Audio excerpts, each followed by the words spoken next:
Hello, everyone, and welcome to Writers in Our Midst, number 17. My name is Sadie, and on behalf of the Port Moody Public Library, I am so excited to have another Writers in Our Midst event here, be it in person or virtually. It is always a wonderful, wonderful event. So I am so happy to have all of our authors join us today. So on that note, I just want to welcome all of our authors, and I know that our wonderful host, Erik, will do some more introductions. And on that, I'm going to pass it over to Erik. Welcome, Erik, and welcome, everyone. Hi, Sadie. Hello, everyone. I apologize for the delay. It was technical problems on my end that caused the issue. Also, there's a little bit of shakeup of the lineup today. So we are going to do our best, and we're going to wing it a little bit. Should still be very fun. I've got some great authors with us today. I've got a couple of poets, some short story writers, and some very, I'm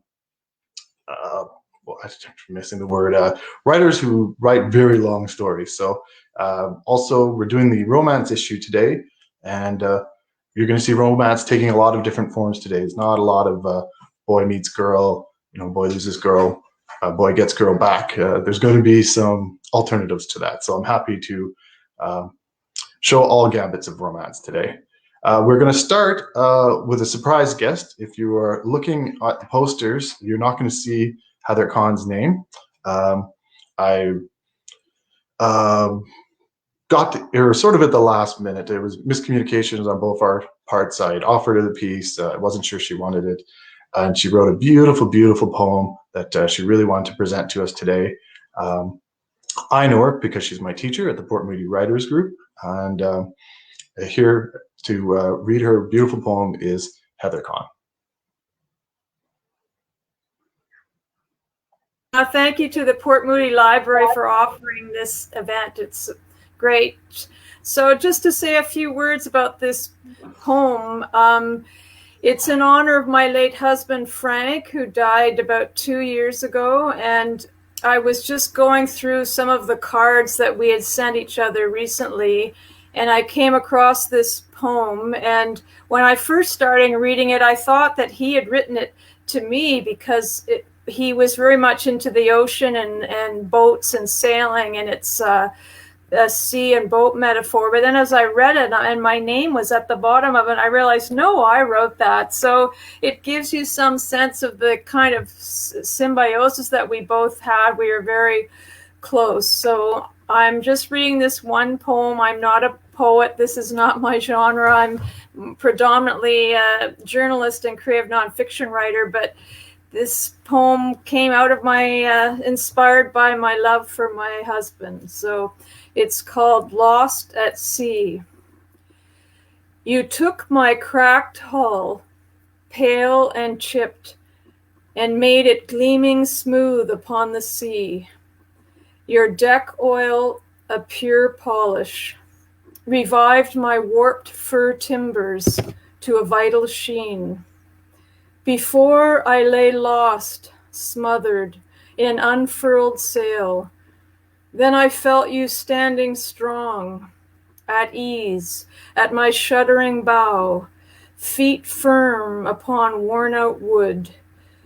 You hoisted my tattered canvas, braced for the wind, to surge and whistle through the gaps of cloth. I waited, you waited, yet no wind came.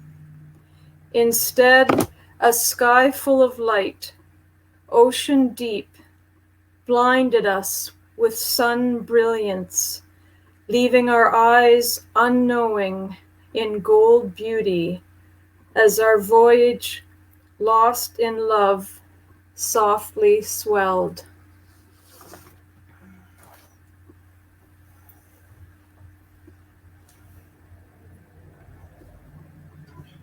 Thank you very much, Heather. That was touching.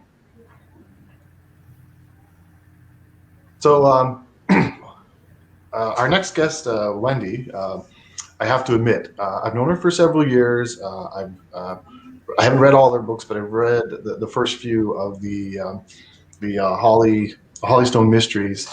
I'm she says she writes romance-driven mysteries, but let's call them a touch dark. So when I did the call out for romance writers, I was actually surprised that she was going to throw in her name, and she wrote an actual romance novel. So a good genre turner. I myself haven't heard this piece yet, and I'm looking forward to hearing it. So W.L. Hawkins. Thanks, Erik. I'm glad I could surprise you with with the romance. Right. Okay. So I don't know how many romance novelists we actually have here, but that's where I'm going with this. And in the romance genre, often there is something in the beginning called a meet cute scene, and that's where the potential lovers come together. It's usually awkward. Sometimes it's funny. Sometimes there's love. Sometimes there's hate. Sometimes there's somebody getting rescued. All kinds of things can happen. And a lot of the rom-com films you've seen, you'll recognize the meet cute scenes there. So that is actually what I'm going to read tonight. And it is the first scene from a new series called the Lure River Romances. And the book itself is called Arrow to the Heart. And this is the first scene where the potential lovers meet. And it's called Deer Slayer and Doe Eyes.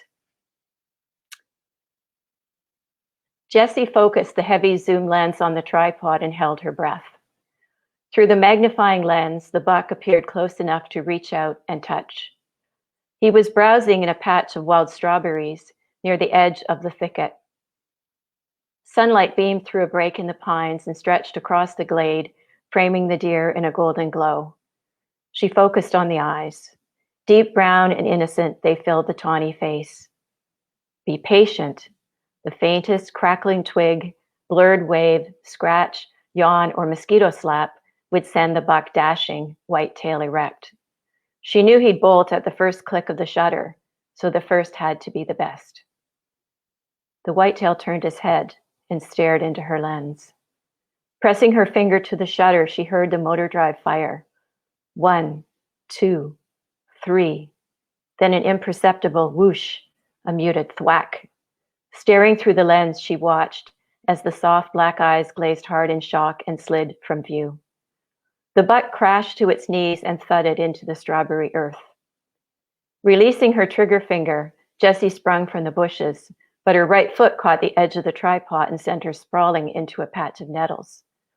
Her arms and hands burned from the invisible hairy stingers.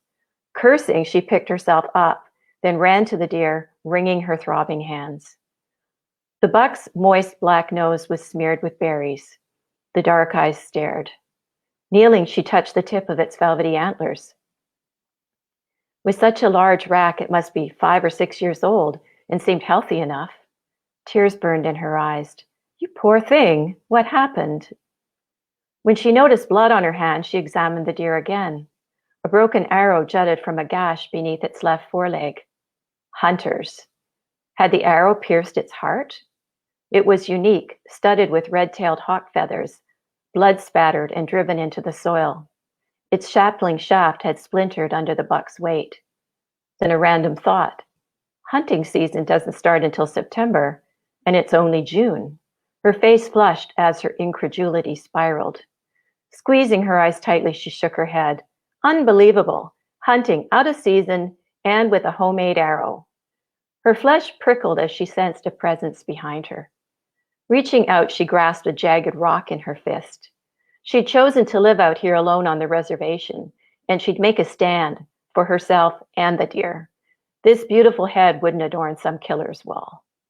And if he was after more than a trophy, she wouldn't go down without a fight.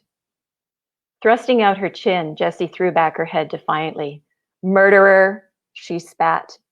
Then she saw him and jerked back reflexively onto her hip. Backlit by the sun, the man was shrouded in gold, his face obscured by shadows. Wavy blonde hair hung long and loose, well past his thick shoulders. He braided red-tailed hawk feathers down one side. A small bag hung from a rawhide thong around his neck, and laid against the blonde hairs on his well-muscled chest. A skin quiver full of arrows dangled from his shoulder, and he was naked except for a rag of buckskin laced low along his pelvis. Jessie stared at him and then down at the deer and swallowed hard to calm her pounding heart. He was movie star hot, but what kind of game was he playing? Were they filming out here on the reservation? Sweat trickled into her eyes and she rubbed it with a fist. As he approached soundlessly, she saw his boots, deerskin moccasins with puckered seams. She'd seen that style in the local trading post decorated with fancy beadwork, but these were plain and lightly laced tightly around his ankles. Pale yellow hairs feathered his tan legs. He was clearly not Chippewa. But what then? An actor? An eccentric? A lunatic? A rush of adrenaline brought her back up to her knees. The deer still laid in the dirt, a senseless slaughter out of season. It wasn't right. The man's hot breath brushed her neck as he reached down to claim his kill. Incensed, she looked up and caught his grave gray eyes with hers. No, leave it alone. In a final daring gesture, she flung her arm around the buck's neck. Rocking back on his heels, the hunter laughed and shook his head derisively.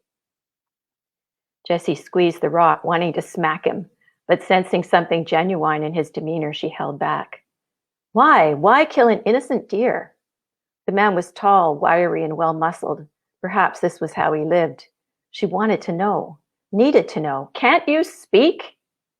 Still, he stared at her with that crooked, mocking grin and said nothing, though his eyes spoke reams. He had a story, and her journalistic self needed to know what it was. Huffing, she chewed the inside of her cheek and released her grip on the buck. There was no way she was going to win this. Seizing the deer, he hefted it over his shoulders, turned and swaggered into the forest. Murderer! Jessie yelled again, claiming the last word to soothe her indignity. Standing, she brushed herself off. As she stamped back to salvage her camera gear, she chastised herself for turning helpless at the sight of this raw-skinned stranger. Still, she couldn't get his face out of her mind, or her heartbeat to slow. Nostrils flaring from a long, sharp nose, slender cheeks pulled taut over high bones, fleshy lips turned neither up nor down, but pulled straight and tough to the heavily bearded cheeks. It was his eyes she couldn't forget, lucid and entrancing one second, dancing in derisive laughter the next, and silver as moon dust. And what the hell was he wearing? He looked like some Viking warrior playing at being Chippewa. No one here dressed like that. It was all denim and cotton tees. This was 21st century Minnesota. He'd hefted that 200-pound buck over his shoulders like it was just a hide. Baffling and beguiling, the man had effectively paralyzed her and never uttered a word. Embarrassed by her show of frailty, Jessie vowed if she ever saw him again, she'd hold her ground. But the thing that gnawed at her most was how much she wanted to see him.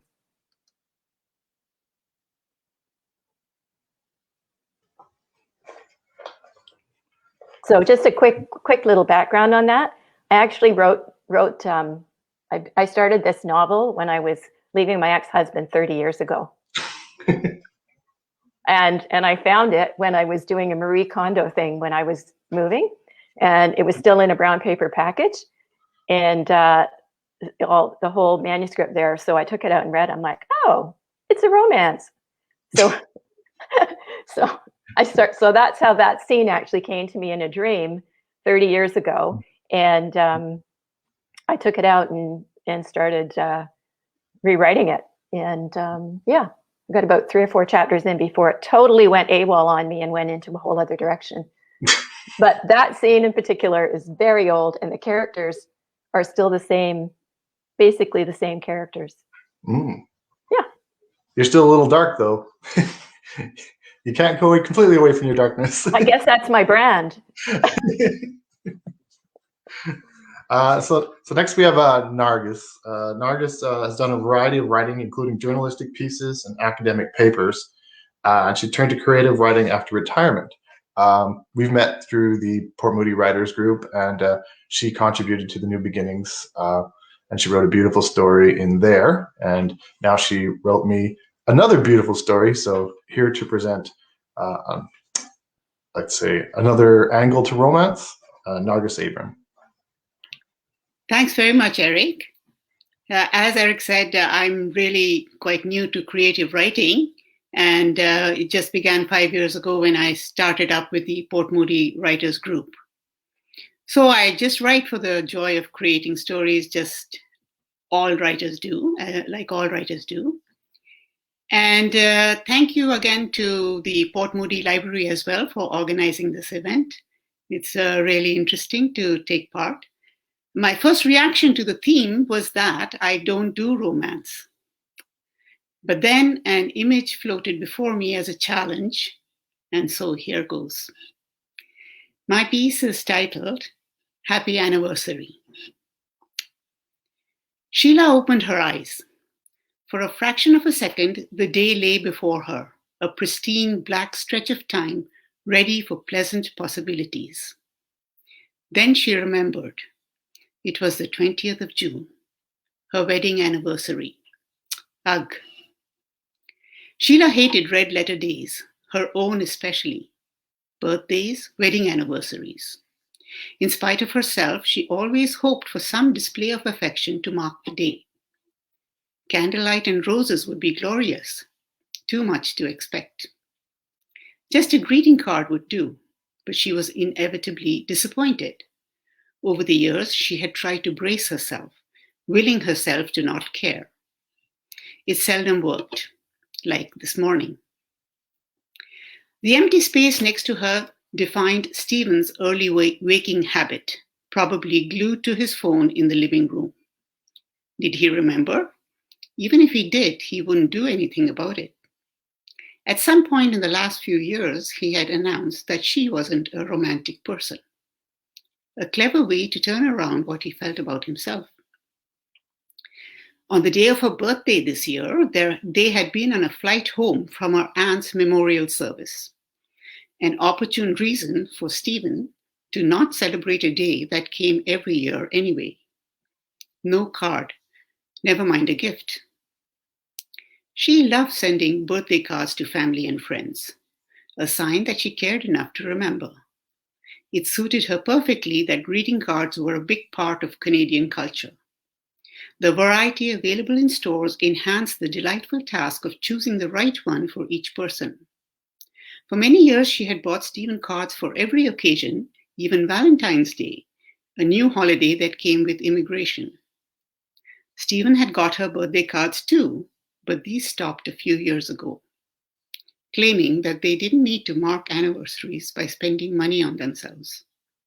Well, this year, she hadn't bought him a card either. It wasn't a special anniversary anyways, just 42 years. Sheila brushed her teeth and sleepwalked towards the kitchen. Out of the corner of her eye, she noted that Stephen was in his favorite chair, engrossed in his phone.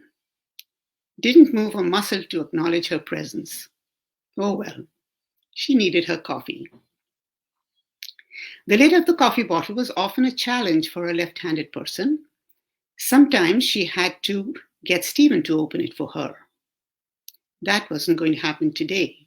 She would wait for him to make the first move. After a few attempts, the lid popped. She opened the fridge and reached subconsciously into the door shelf for the milk jug. Plop! What was that? Something had fallen to the floor. Something flat and white. Oh no. She hoped it wasn't that open packet of shredded coconut. She wasn't in the mood to clean up.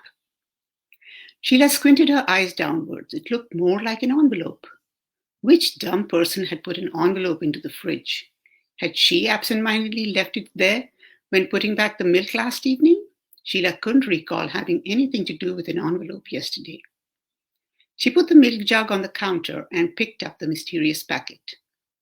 Her heart jolted a notch when she saw the S on the cover, in Stephen's handwriting.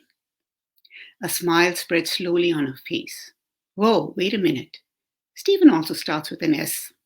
Don't be silly, Sheila. Why would he write to himself?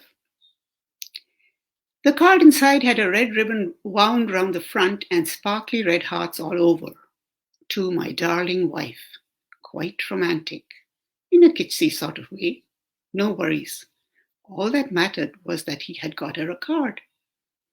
Card in hand and a wide grin on her face, she went up to where Stephen sat, still deep into his phone. She stopped herself from complaining for the nth time that he was ignoring her. It would spoil the deliciousness of the moment. "Thank you for the card, dearest. Happy anniversary." Stephen looked up and smiled. "Happy anniversary to you too, dearest. See, I remembered." They pecked each other briefly on the lips. No slobberly kiss for now. Sheila rather hoped he would grab her in his arms and hold her tight. But that was not her Stephen. Besides, his precious phone was still in his hand. Oh well, she shouldn't hope for too much. The card was good. "Shall I make you your coffee?" Her full heart prompted generosity with her morning time. "Yes, please. Half milk and half water. Just 2 minutes on the microwave. I'll do the rest." His head was already bent back over his phone. The morning proceeded as on any other ordinary day. Stephen went off on his walk. At 11, the daughter called to say she was dropping off bento boxes for lunch.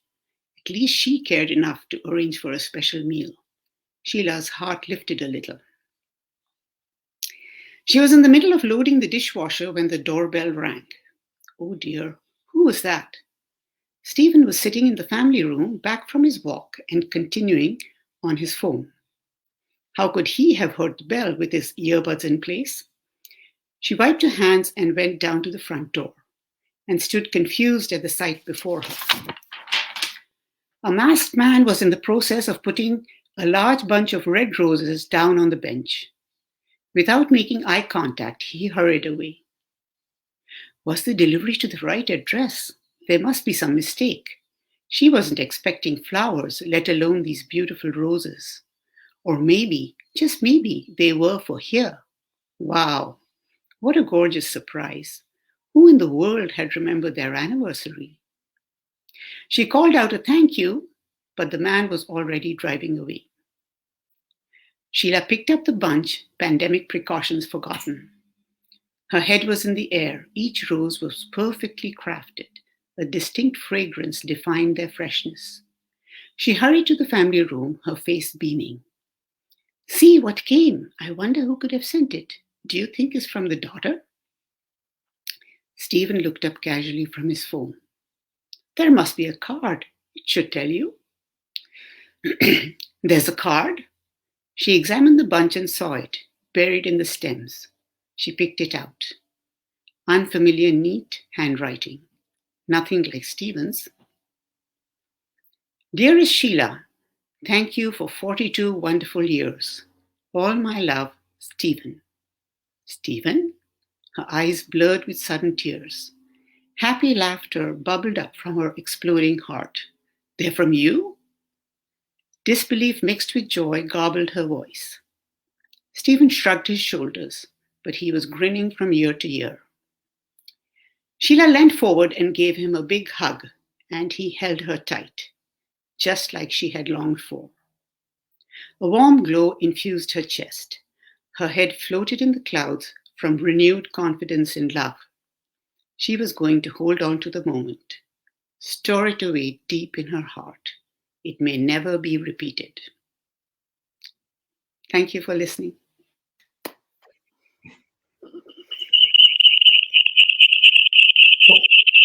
Now we got crickets. I don't know today. Thank you, Nargis. My own personal romance, I'm about to very soon celebrate my 20th anniversary. And I'm thinking maybe I should take Stephen's cue and stop giving my wife cards and roses. And then 22 years from now, flowers and a card, and she can cherish that memory forever. I'm putting the bar too high. Our next guest is Sarain Frank Soonias, a Cree Anish. I practice all morning. Anishinaabe writer residing in Vancouver, Canada. He's recently helped his younger brother create a forthcoming Frank Gypsum show for television and currently has a short script in pre-production. Sarain enjoys songwriting and occasionally performing stand-up comedy. When I was in my head writing our intros, I wanted to say, this young man, does so much. And then I thought that just makes me sound really old, but he definitely does. So on top of all of that, he sent me his poems. They're absolutely beautiful. In his initial collection, All Wrong Horses on Fire That Go Away in the Rain, will be featured in Shrapnel magazine and Carousel magazine and Them Review. So a very upcoming writer, Sarain. Hi. Yeah, thanks for having me. My buddy AJ Devlin, who I think is part of the program, sometimes got me the gig. So,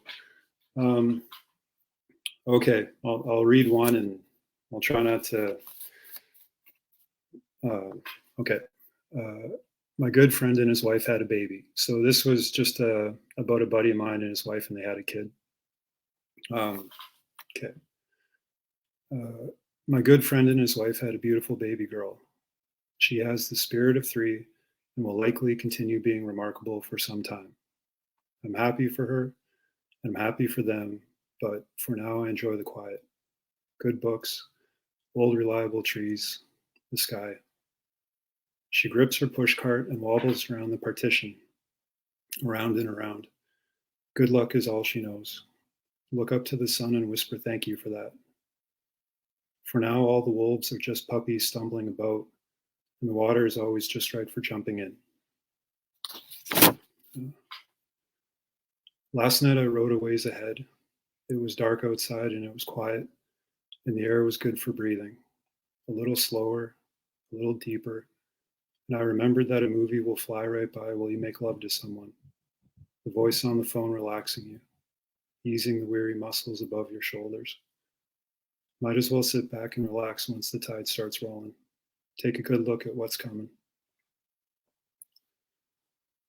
Approaching from across the hall is a tall, lank man.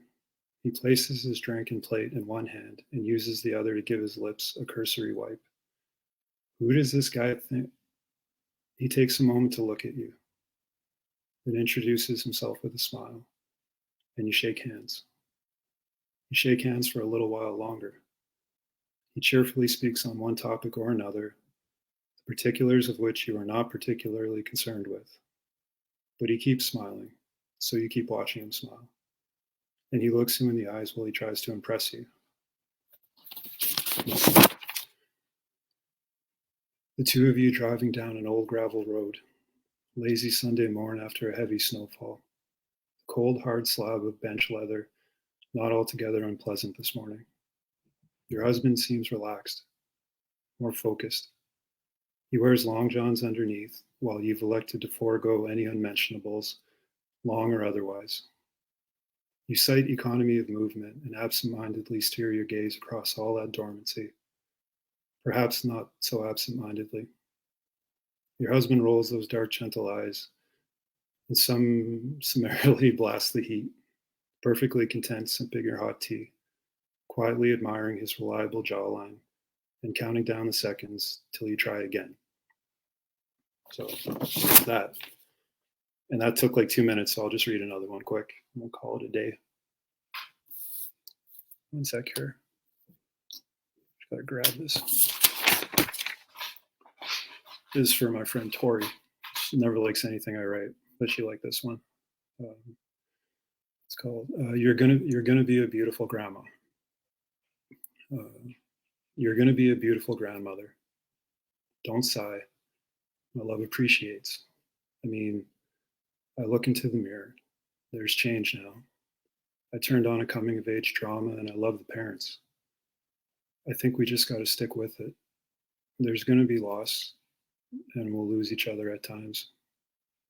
I miss you already. But I'll stick with it, and I know that you will too. I was in love with beautiful singers when I started writing.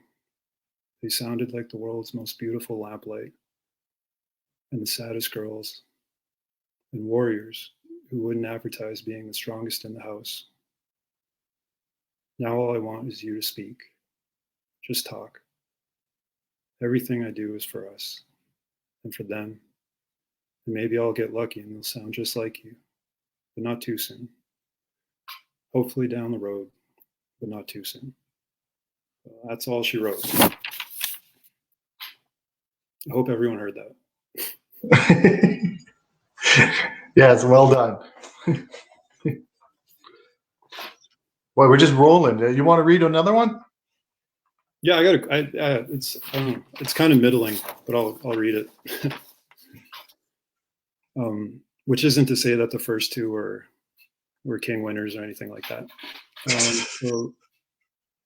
This one's Quiet Love. And this is for my buddy who used to edit my stuff, Monica Somerville, who's an amazing editor. If anyone's looking for an editor, Quiet love is the best kind. Warm fire an hour before bedtime. Most of the glasses are empty. You know how bad I have it for you. Smartass. Quiet love. Floating dock bobs up and settles. I knew you when you were a rock star, but not really. Little boys stay up too late. Quietly gaze at stars. Disobey sleep. I'll never let you go. I'll never let you go. I'll never let you go. I love watching you stand. Your finality. Just go inside. I'll get this. Just give me a second to sit. Just give me a moment in the dark. I'll give you my lifetime. I'll bring the dishes in. So there. Nothing else. I love Quiet Love. It is the best. Oh, it was okay. Well, I'm always looking for feedback, so thank you. No, I meant in general. Oh, sorry. That's a statement too. Earlier on, I should say I was a little nervous, mostly because when Sadie said, "Hey, is everybody ready?" my computer crashed. So that's the reason why we're late. I had to switch computers. I've completely forgot my introduction. I should have said thank you to the Port Moody Library for putting this on, and Sadie for handling the back end for this. It's an honor to be doing these things, and I love showcasing these great writers. So as I'm starting to calm down now, I can say these things. I also had complete word forgetness, and I was trying to say one of our authors was, and I couldn't remember the word. The word was prolific. And the introduction is for Gregory Robb. I've had him on here, or we've had him on here before. He has a great radio voice and definitely a prolific writer. I know you're just finishing off your second novel, but you've written tons. And you said you're already working on your third. So if I read his actual bio, he's got a career communicator who started his wordsmithing pilgrimage in the first year of university of 1989. So since then, his relationship with the language has grown exponentially with his work in English education and in many writing clients around the world. So it's our privilege. Also, I should say, sorry, he says it's a privilege to be in the White Pines collection. I feel the same way. So Sadie, you're still listening. Thank you very much. And Greg. Much, and again, thank you to the Port Moody Public Library as well. So it's funny that in a way that I'm doing this because when Erik let us know that as members of the White Pine collection that there was another event, he said the theme of the night was romance, and I burst out laughing thinking, well, I've got nothing to say about that. But actually, my second nonfiction book, which goes into narcissistic personality disorder, but also kind of memoir too. Actually, there is a love story in there. So I pulled that together and reworked it a lot in the last week. I must say that itself has been a wonderful thing, because making me think about writing in 10 minutes and telling the whole story was very, very good, very helpful, and very good for the writing. But anyway, so here it goes. Oh my God, I thought when I laid my eyes on a gorgeous redhead with green eyes and an even more beautiful smile. There was a magnetic kind of carriage about this girl, dressed very plainly in shirt and jeans. It was like she didn't really understand how beautiful she was. It turns out she had been a neighbor who grew up with my pal, Gabrielle. When we all came face to face, Gabe introduced us. Carrie, this is Greg. Greg, this is Carrie. Well, I'll just leave you two for a bit, says Gabe, who then disappears like a bat out of hell. I laughed on the inside. Nice pal, set me up and run. Musical taste melted all the ice of unfamiliarity into a sea of mutual attraction. Well, I like a lot of stuff, Carrie said, but I'm a big Rush fan. I burst out laughing. This band was especially noted for a glaring absence of all worldly female interest. Carrie just looked at me rather seriously. It's true, I love Rush. Well, if I was going to spend the next 3 hours in deep, exclusive communication with someone, I'd do it with a Rush fan. We dated for about 6 months, each occasion deepening our initial connection. In that time, I had never felt so close to anyone. Carrie just saw into my goodness, my positive intentions. She understood me. We shared love, agonies, even the tortures that we both had. But we just loved being together, experiencing in tandem. Many a night we would spend watching the news, holding hands and shaking our heads at this crazy world. Eventually, I was introduced to the whole Irish family.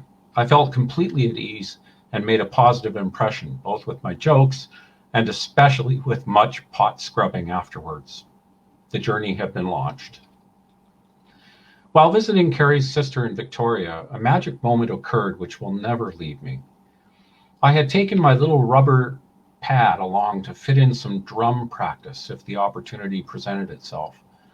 The back window in the living room overlooked the waters off Vancouver Island, majestic even at the worst of times. It was a bright blue sunny day. On this day, there was a kind of peace and tranquility to the rhythms. My body felt strong and relaxed, exerted, but calm. I nailed these fundamentals, probably due to the state of love in my heart and the location.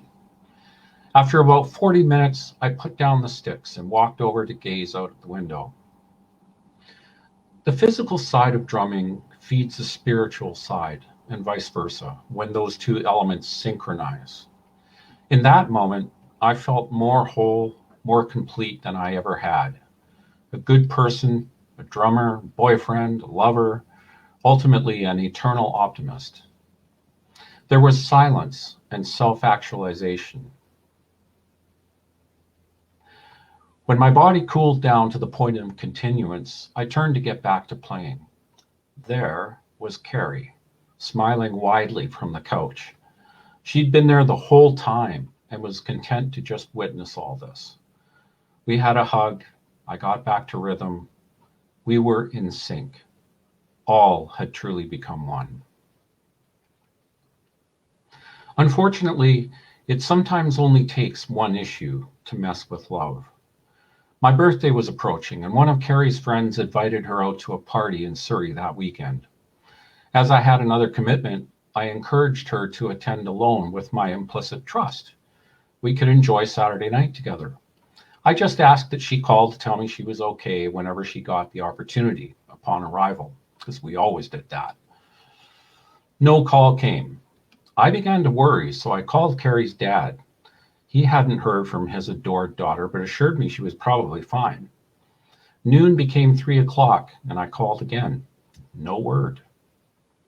At 6, I called once more, this time to discover that Carrie was fine, but her car had been blocked in a driveway by a truck. Thus, she could not leave Surrey. Although I was relieved, it all sounded odd. Worry morphed into full anxiety to learn that she would not return home until Sunday. This was completely out of character for her. Even if the truck excuse were legitimate, its owner would surely have been able to move it before Saturday turned to Sunday on the calendar. What was happening?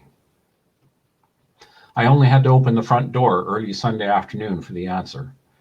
The person looking back at me was completely changed. Her body was there, but her soul had been altered, maybe stolen. Her magnetic carriage of humility vanquished, replaced by confusion. One senses such a thing when connected in love. They need not inform you. Terrified, I walked upstairs to the dining room. We had some time before my mother brought in the presents for opening, so it gave me a chance to inquire.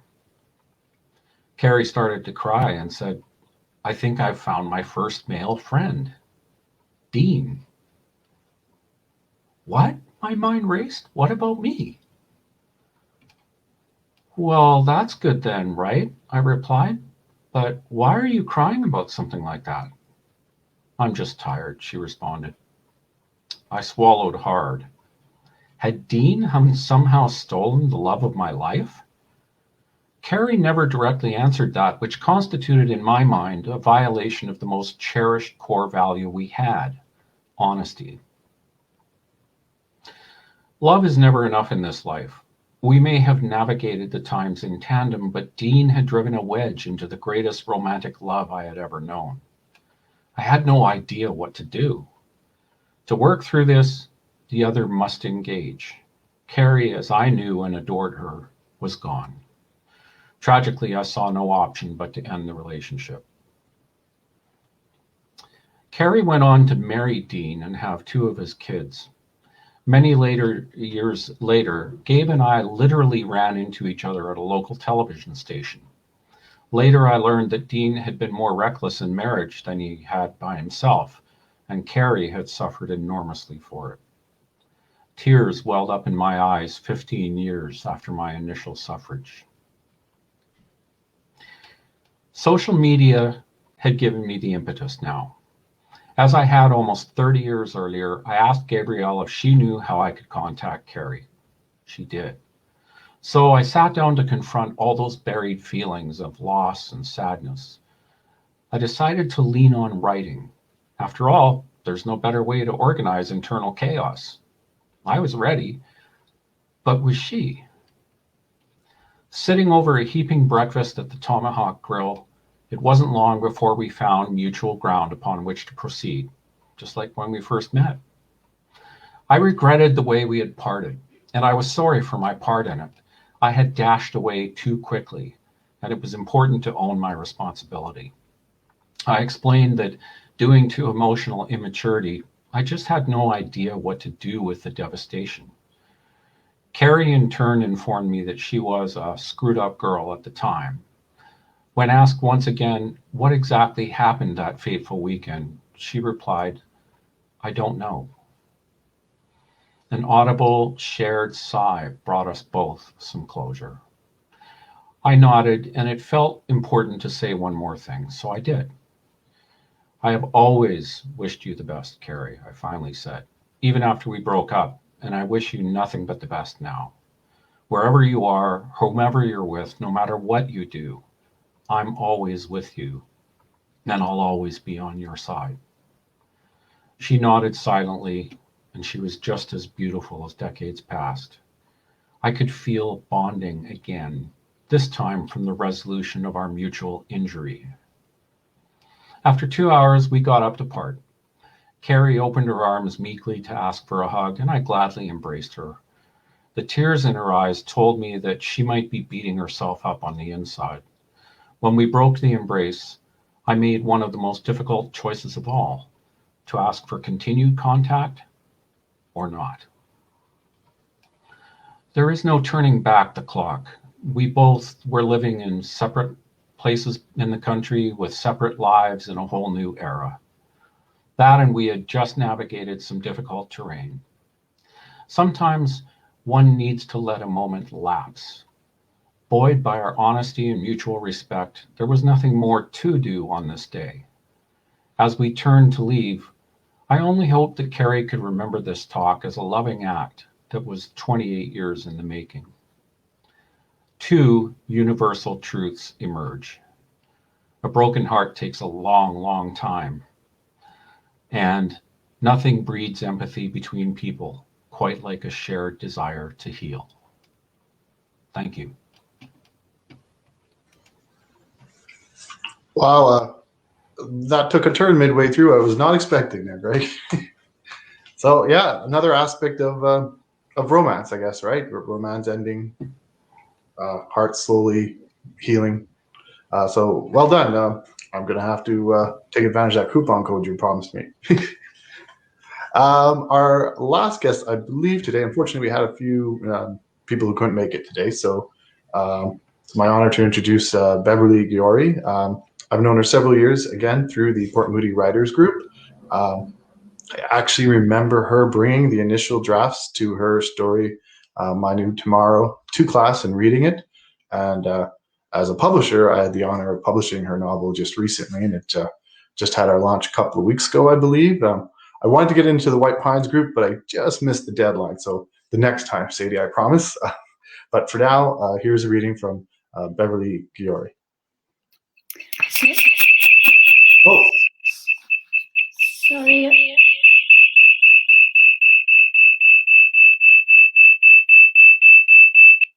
Sorry, I had trouble connecting.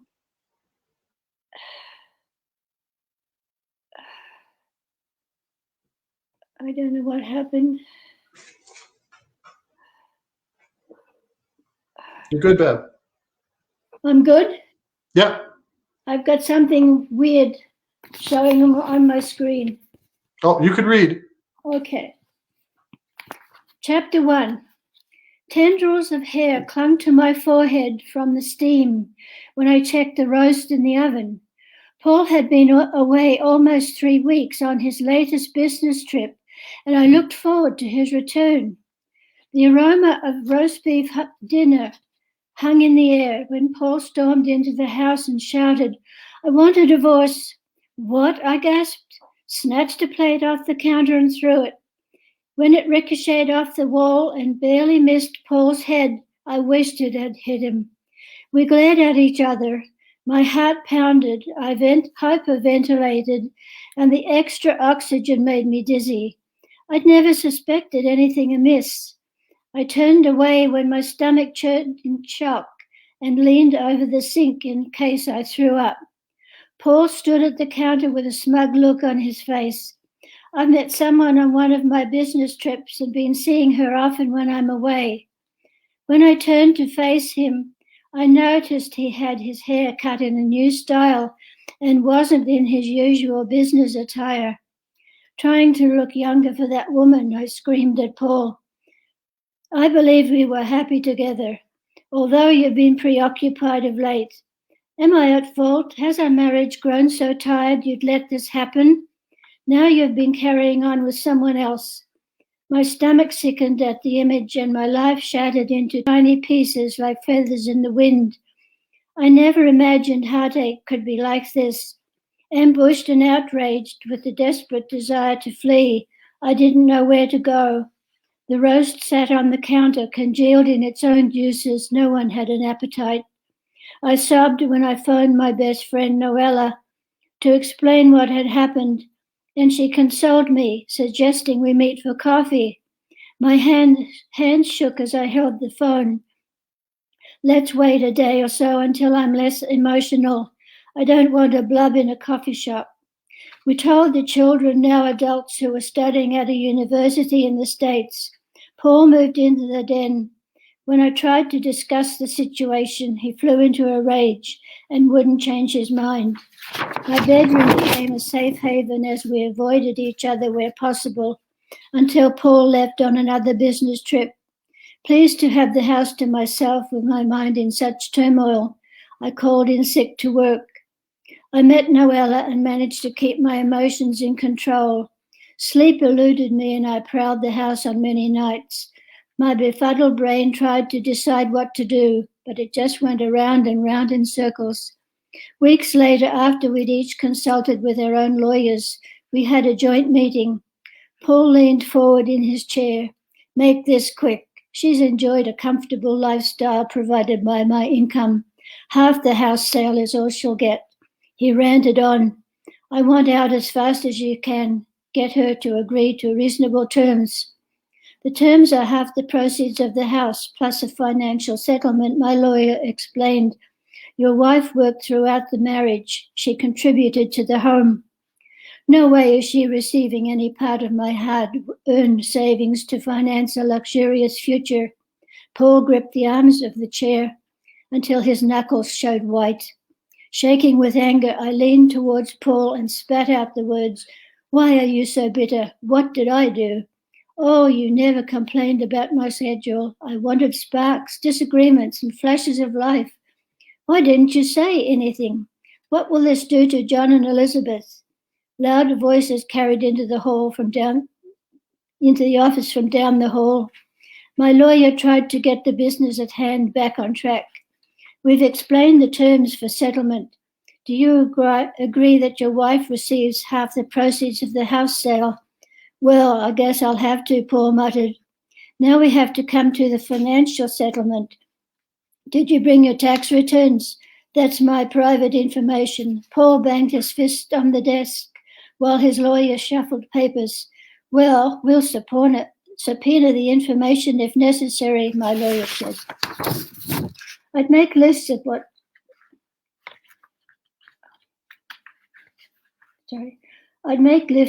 what should be done to close my life here and rambled from room to room. What a relief to find somewhere fast and escape.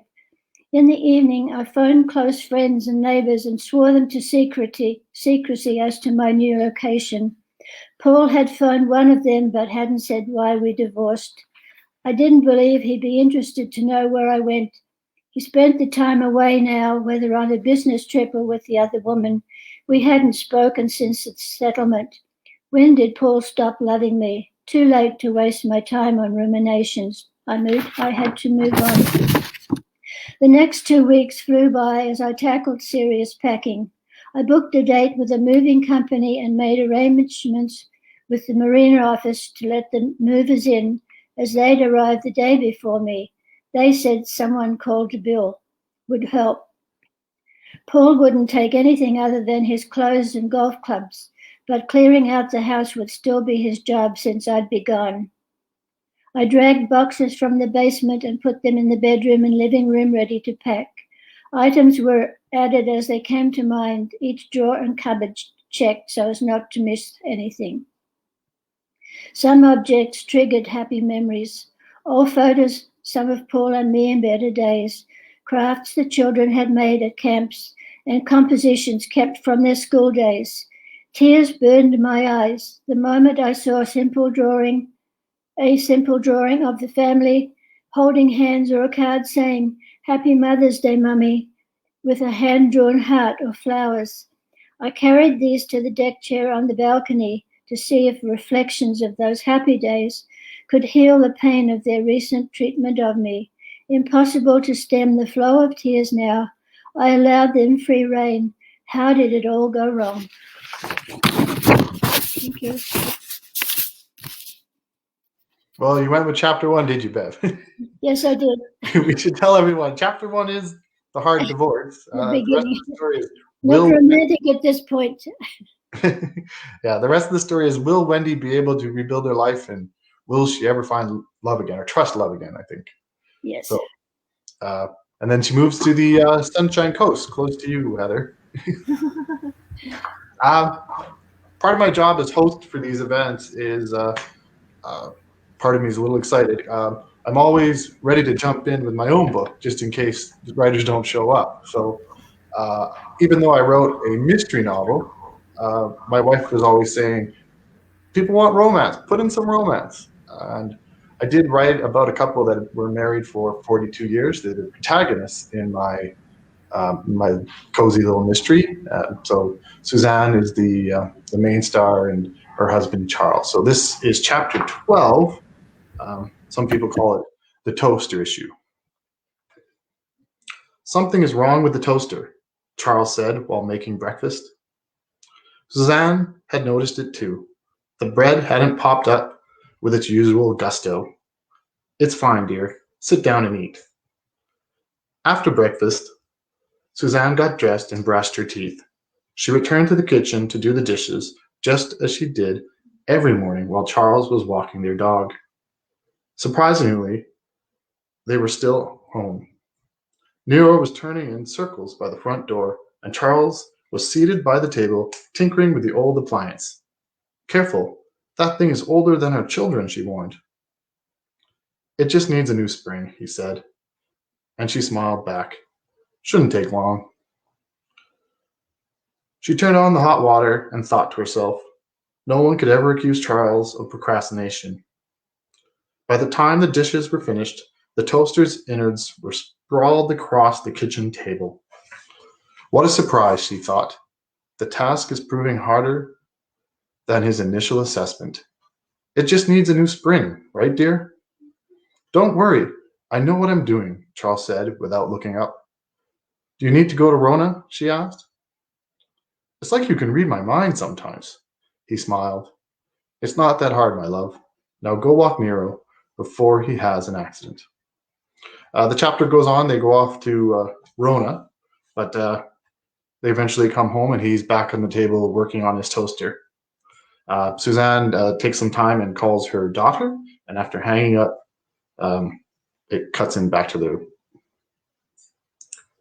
They said their goodbyes shortly after. Suzanne's head was reeling with information. She found Charles in the kitchen just as he was putting the case back onto the toaster. Success, he cheered.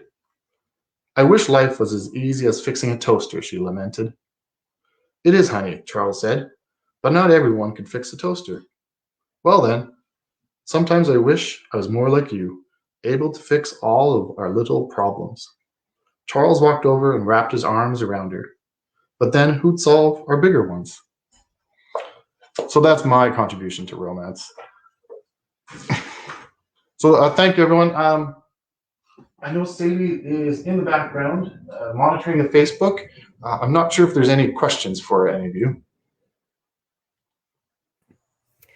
We have had some great comments coming through. I don't think we've had any questions, but I invite anyone who is watching at this time, if there are any questions that you have, please come through put them in the chat on the Facebook video. We'd love to see your questions, and I'm sure the authors would also love to hear your questions. Just going to see if there's a couple comments that I can share. There's been some wonderful comments throughout the event. Some lovely comments about Heather's poem. So thank you so much, Heather. Also some wonderful comments about Wendy as well.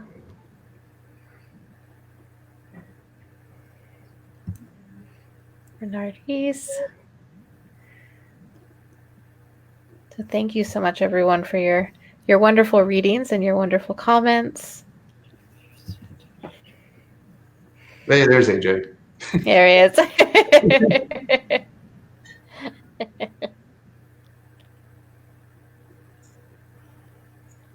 This one's for Greg.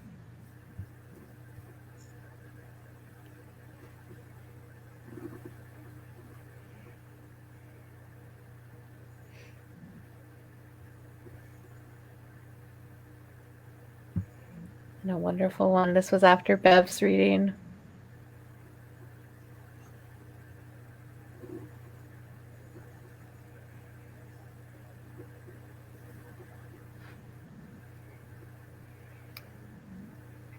So I still don't see any questions coming through at this time.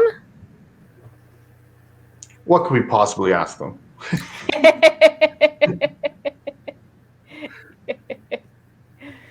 No, it's so wonderful to hear all of the, I think, the different takes on romance, and I think that it's wonderful when you have a theme like that to see all of the different ways that it can be interpreted and to see all of the different aspects of it that can be put into writing. As someone who is not a writer, I always admire writers and authors who are able to kind of look at these themes and these situations from so many different perspectives. So that was definitely one thing that stood out for me while I was listening to all of your readings. So thank you so much for that. Oh, I was just going to say, I laughed when Erik first told me about this because I had something in mind from my memoir, but then he said it has to be for a family audience. So that was the end of that because it did not fit. I appreciate that, Heather. Well, we're very happy that you did find something that you could read for tonight, Heather. It was beautiful. So I have had one question come through. So this one is from Eileen, and it says, do you all find yourselves recalling your own romances, or are you influenced from what your friends have experienced? Well, I'll answer that. I'm definitely still immersed in my own, because I'm still grieving the loss of my husband. So it's still very much, we knew each other from childhood, and we were both very, very close. So I feel incredibly grateful that I had the kind of love I did have with him. So I feel like I don't need to go to other people's relationships. I had more than enough from my own. So. And isn't that a beautiful thing? For my part, it's funny because one of the writers was saying earlier, well, there's this structural thing at the beginning, boy meets girl. And as this description was going on, I'm going, oh my God, that's exactly what I did. But then again, romance is a wonderful theme because hopefully we've all felt that in some way. It doesn't have to be between people. It can be for nature. It can be for a pet. So in approaching that, I worry about sounding cliche or sounding, too common. But then again, I think the more you get into the personality of it, the better chance it has. And but speaking about, like, I spent 25 years, honestly, in periodical work, and I could not have predicted that it would be the death of my father that would actually cause me to jump and drill very deeply right into grief, which is what produced the first book. It's the last thing I would have expected. So sometimes when you write, you just have to be open to what you're feeling at a time, and sometimes go with it. And that book, even, I didn't have an intention for it to be a book at the beginning. It was more like a very extended, very heavy journal. But as I kept writing and seeing more, I'm thinking, maybe I could, if I put my writer's hat on here and really do some work, maybe this could become something. And then that's sort of what happens too with the second book. I should say one thing. I did say it was about narcissistic personality disorder with a little bit of memoir. I'm not the narcissist. No. But I happened to be in a brief relationship with one, and it had a big impact. So anyway, going to romance or just human experience and then linking it to personality, I think can make it work all around. What do you guys think?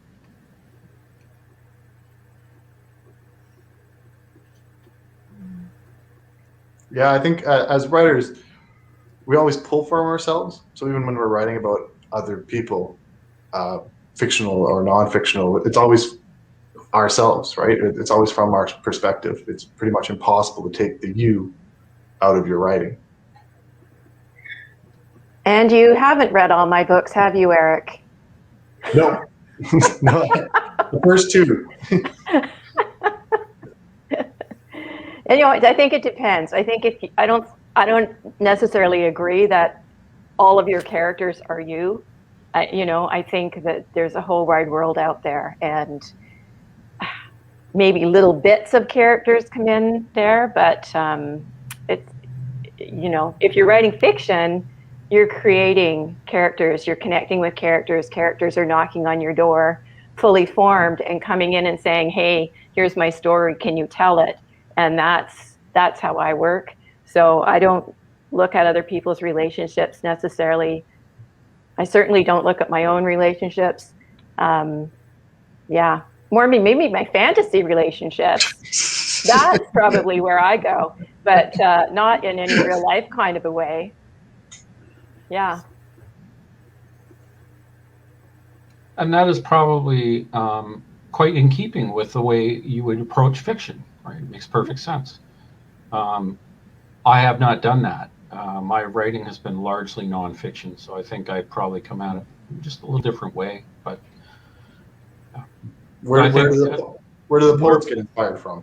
Yeah, I think we're all sponges in a way. I mean, we cannot help but be influenced by what we're experiencing in the world. So we had a question come in for Sarain here. Just wondering if your poetry is very visual and descriptive. Does that come organically as you write, or do you try and infuse your work with such imagery?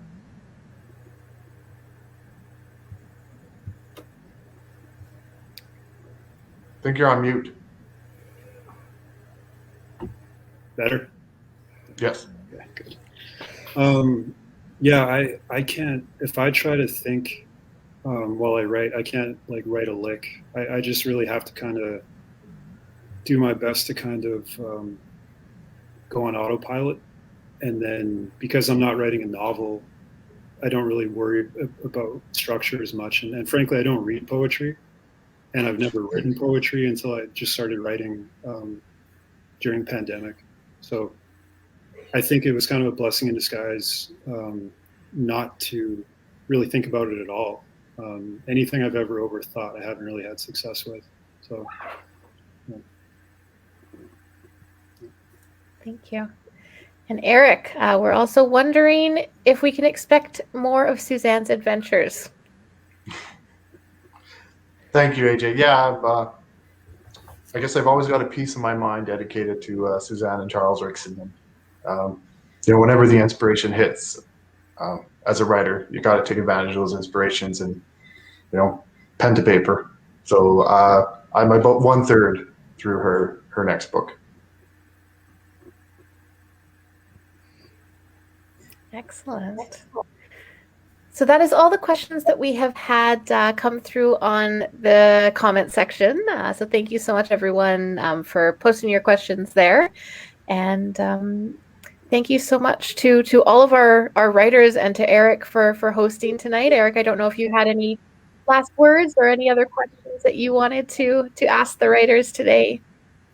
Oh, just a really big thank you for hosting us again, Sadie. I love that the Port Moody Library does this for us. The great support it has for the local authors is fantastic. And I know I speak for all of us when I say thank you very much. It's our pleasure. Absolute our pleasure. Wonderful. Well, thank you again, everyone. Thank you so much to everyone who is tuning in on Facebook Live, as well as everyone who is watching this video after the fact. I will remain on our Facebook page, so anytime you want to go back to it, you can always find it in the video section there. And thank you so much to all of our writers tonight. It was an absolute pleasure to listen to all of your readings, and I look forward to reading more and to hearing more from all of you. So thank you so much, and thank you to Erik as well for hosting. Have a good night, everyone. Thanks, Katie. Thanks, guys. Thank you. Bye.